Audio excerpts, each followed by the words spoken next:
Student ये question just 2022 में इस साल आया। क्वेश्चन है two identical simple pendula of length capital L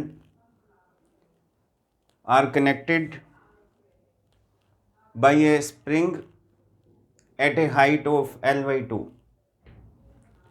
as shown in figure. Assuming spring constant is little m little g by capital L, where little m is mass of bob and small g stands for acceleration due to gravity. What is the ratio of the highest to the lowest eigen frequencies of the system? 4 options are there. A option is correct option. कैसे करेंगे? दोनों pendulum identical हैं, ये M1 है, ये M2 है। M1 M2 की value M है। ये स्प्रिंग जो है L/2 हाइट पे कनेक्टेड है और नॉर्मल मोड ऑफ ऑसिलेशन पे क्वेश्चन बेस्ड है। बोथ पेंडुलम डिस्प्लेस राइटवर्ड से, इसको भी राइटवर्ड डिस्प्लेस किया, इसको भी राइटवर्ड डिस्प्लेस किया। ये मैंने ओरिजिन लिखा हुआ है, जितनी भी पोजीशन है हम ओरिजिन से मेज़र करेंगे। अगर मैंने x अफिक्स 10 लिखा है तो वो भी ओरिजिन से ले, यानी यहाँ से लेके यहाँ तक x अफिक्स 10, और ये x1 है तो वो भी ओरिजिन से, यानी यहाँ से लेके यहाँ तक ये x1 है। और तो ये पेंडुलम आप देख रहे हैं लिटल ए लिटल ई, ये जितने भी पेंडुलम हैं या बॉब्स हैं ये पॉइंट ऑब्जेक्ट्स हैं। ये इसका सेंटर ऑफ ऑसिलेशन है, ये सेंटर ऑफ सस्पेंशन है। Centre of suspension centre of oscillation के बीच का जो गैप होता है that is length of pendulum. Small E centre of oscillation है और ये स्मॉल ई जो है इज कैपिटल एल, चाहे वो स्मॉल ए डैश है और ये पॉइंट स्मॉल ई डैश है that is also capital L. और ये small a small c is capital L/2, small a dash small c dash is also capital L/2।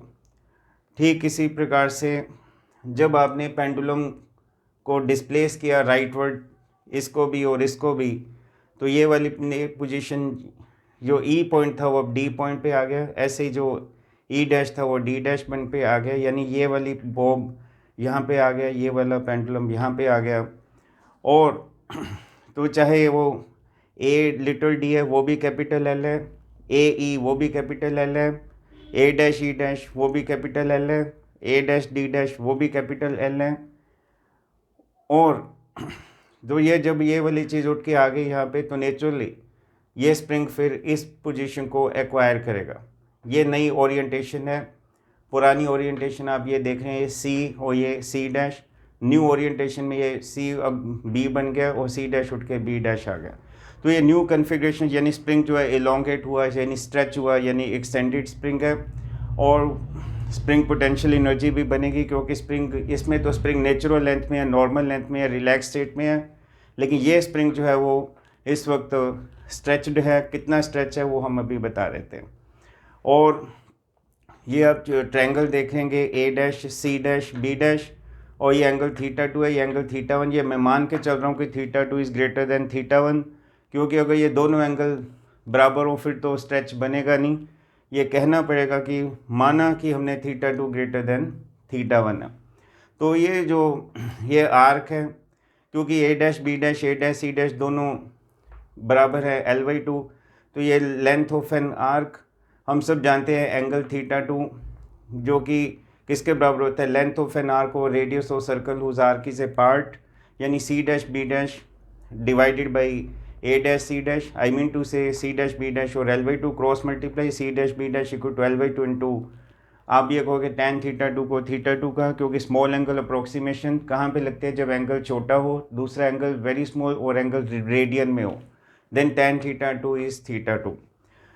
और इसी प्रकार से ट्रायंगल ए सी बी, इसमें भी है लेंथ ऑफ एन आर्क और ये रेडियस, तो tan θ1 कह लो, चाहे परपेंडिकुलर और बेस यानी सी बी और ए सी, तो θ1 tan θ1 is again θ1 small angle approximation, so C B is L/2 into θ1। या फिर आप ये कह सकते हैं length of an arc is equal to radius of circle whose arc is a part into angle subtended by arc at the centre of circle. और यही जो डिफरेंस है in C dash B dash and C B, that will work as extension in spring. So elongation in spring क्या आ जाएगा, big minus small, यानी क्योंकि theta two is greater than theta one, जाहिर सी बात है L by to theta two is greater than L by to theta one. So spring में जो stretch होगा that is L by to theta two minus L by to theta one.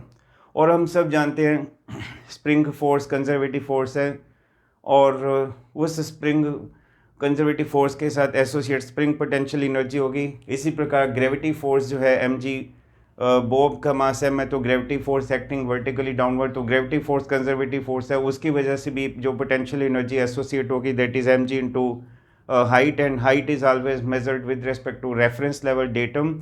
और अगर चीज़ reference level से ऊपर है तो potential energy positive है। तो उस की भी बात अगर करें तो ये अगर आप देखेंगे यहाँ से मैंने एक परपेंडिकुलर ड्रॉ किया है, पे आप देखें एंगल 90 की फॉर्मेशन हो रही है। तो ये जो है एक right angle triangle A F D बन रहा है, और ये एंगल के सामने परपेंडिकुलर, और जिसके साथ एंगल बनता है वो बेस। तो हम सब जानते हैं बेस और हाइपोटेन्यूज कोस थीटा। सो कहने जिधर एंगल बनता है उधर कोस आता है। अगर ये साइड एंगल है तो नेचुरली ए एफ के साथ कोस, और ये कोस थीटा वन और ये कैपिटल एल। और ए ई जैसे पहले बोला था कैपिटल एल है तो लिटिल एफ के आ जाएगा L minus L cos theta one. ठीक इसी तरीके से यहाँ से भी परपेंडिकुलर ड्रॉ करेंगे तो आप कह सकते हैं कि ई डैश एफ डैश जो आ जाएगा वो ए डैश ई डैश माइनस ए डैश एफ डैश। ए डैश एफ डैश आप देख रहे हैं कि एल कोस थीटा टू है, तो कहना पड़ा ई डैश एफ डैश जो है that is L minus L cos theta to. ये मैंने रेफरेंस लेवल मार्क किया दोनों जगह पे, passing through E and passing through E dash. और चूँकि ये बॉब यहाँ पे है और इस बॉब का सेंटर ऑफ ग्रेविटी इस रेफरेंस लेवल से ऊंचा है, ऊपर है, कितनी वर्टिकली ऊपर है वो आप ये देख रहे हैं ई एफ।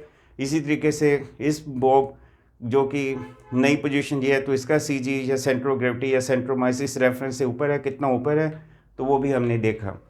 तो कहने का मतलब ग्रेविटी की वजह से पोटेंशियल एनर्जी बनेगी, स्प्रिंग फोर्स की वजह से पोटेंशियल एनर्जी बनेगी, और आगे मुझे ज़रूरत है तो वो भी मैंने triangle A E little D में भी tan थीटा वन निकाला।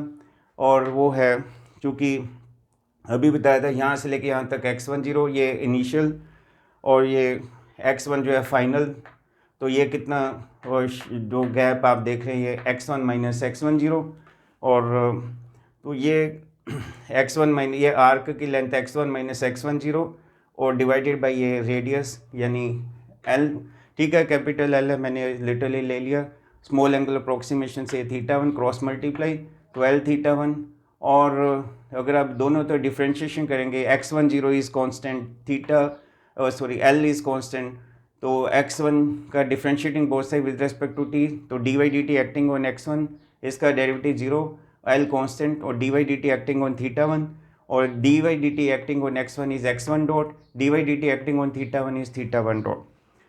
ठीक इसी तरीके से triangle A dash little E dash little D dash में ये आर्क की लेंथ विच इज़ आर्क की लेंथ इज़, क्योंकि ये x2 0 इनिशियल है m2 का और ये m2 का फाइनल। व्हेन आई से x2 0 तो ये कहाँ से है, ओरिजिन से।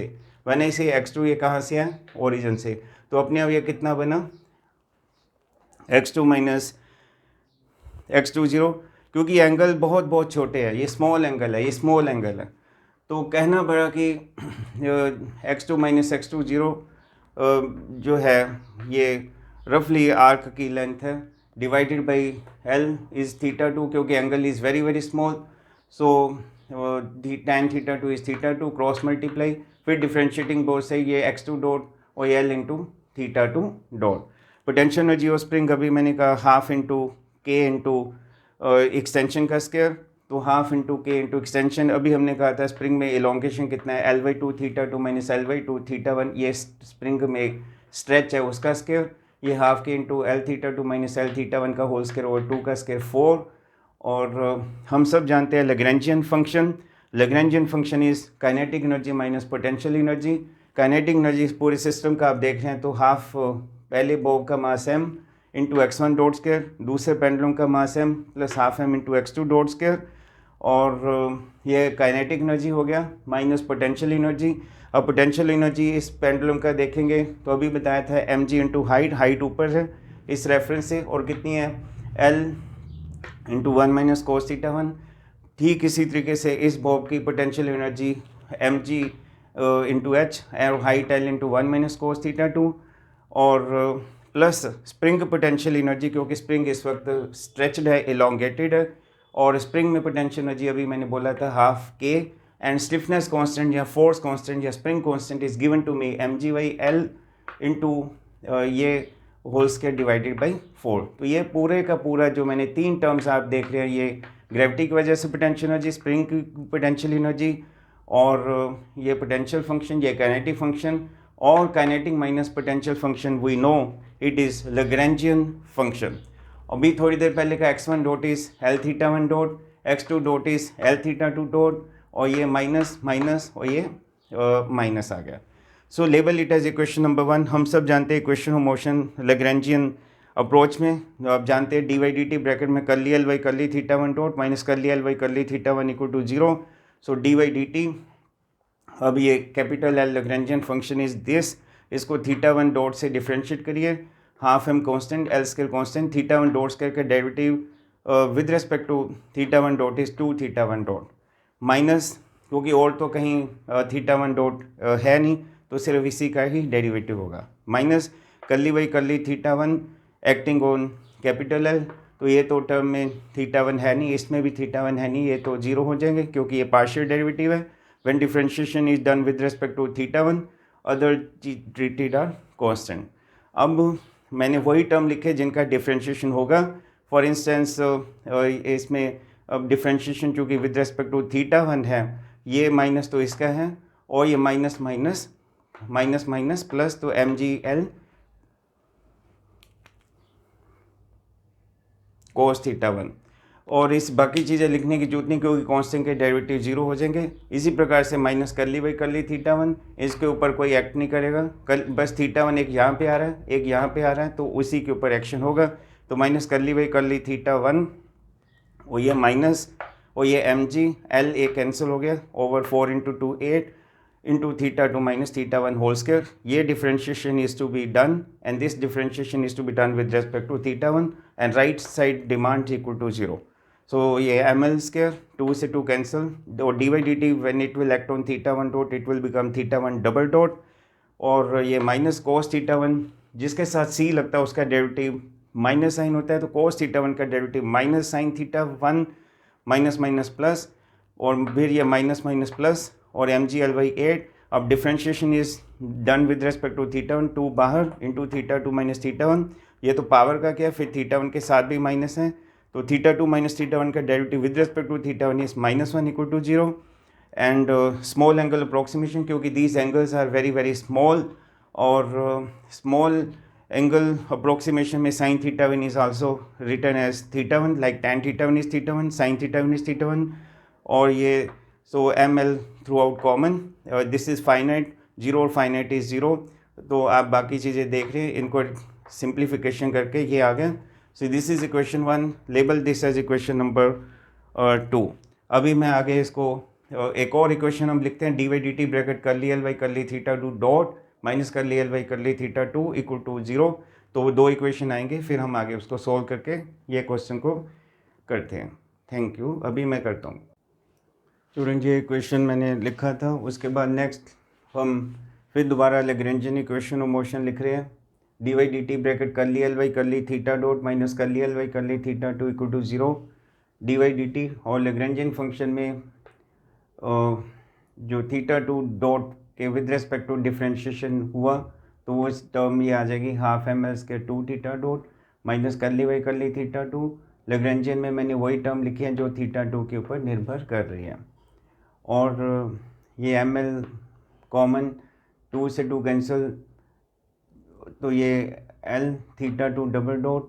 इसी प्रकार से कोस थीटा 2 का derivative with respect to theta 2 is minus sine theta 2 minus minus plus. Small angle approximation में कब लगती है, when angle is in radian, angle is very small, तो साइन थीटा 2 इज़ थीटा 2। तो ये लिटल जी ml तो common है और ये साइन थीटा टू के डिफ्रेंशिएशन कोस थीटा टू का differentiation minus sine theta two और साइन स्मॉल एंगल अप्रोक्सीमेशन से sign theta two is theta two minus minus plus ml और ये gy8 और एक l तो कैंसिल ml कॉमन हो गया। फिर differentiation is done with respect to theta two तो 2 into theta two minus theta one और फिर थीटा टू का derivative with respect to theta one. Simplification तो L theta two double dot और ये gy4 और थीटा टू और इधर जी थीटा टू यानी 5/4 जी थीटा टू और ये minus gy4 theta one is equal to 0 क्योंकि ml फाइनाइट है 0 और finite is 0। Let theta one equal to capital A to पर iota omega T theta two equal to capital B to पर iota omega T. अब theta one double dot के आ जाएगा capital A into minus omega square into to पर iota omega T. So L theta one double dot की जगह ये लिख दिया मैंने प्लस 5/4 जी थीटा वन की जगह ये लिख दिया माइनस gy4 थीटा टू की जगह ये लिख दिया टू पर आइटा ओमेगा टी कॉमन वो 0 और फाइनाइट इज इक्वल टू 0 तो ये आ जाएगा। देयरफॉर एल से डिवाइड किया तो ये आ गया इक्वेशन नंबर 4। फिर मैंने 3 से देखा L theta two double dot is capital B into minus omega square to पर iota omega T theta two की जगह ये लिखेंगे थीटा वन की जगह ये लिखेंगे टू पर आइटा ओमेगा टी कॉमन और ये टर्म्स आ जाएंगे और 0 और टू पर आइटा ओमेगा टी 0 और फिर एल से डिवाइड कर दिया set secular determinant equal to 0 और पहले फोर्थ में कैपिटल ए के कोएफिशिएंट देखे माइनस ओमेगा स्क्वायर प्लस 5/4 जी/एल कैपिटल बी का माइनस जी/4एल 5 में देखिए कैपिटल ए का कोएफिशिएंट माइनस जी/4एल कैपिटल बी का coefficient minus omega square plus 5/4 जी/एल is equal to 0। So this into this minus अपनी तरफ से this into this equal to 0 minus इसमें कॉमन तो पावर के साथ कॉमन वो पॉजिटिव हो जाएगा और फिर ये होल स्क्वायर इक्वल टू ये उधर जाके प्लस और जब ये स्क्वायर हटेगा तो प्लस माइनस और जो कि ये कैंसिल हो गया था। फिर एक बार प्लस के लिए तो सिमेट्रिक मोड माइनस के लिए एसिमेट्रिक मोड और ये omega 1 corresponding to symmetric mode omega 2 corresponding to asymmetric mode तो ओमेगा 1 स्क्वायर की ये वैल्यू ओमेगा 1 ये आ गया।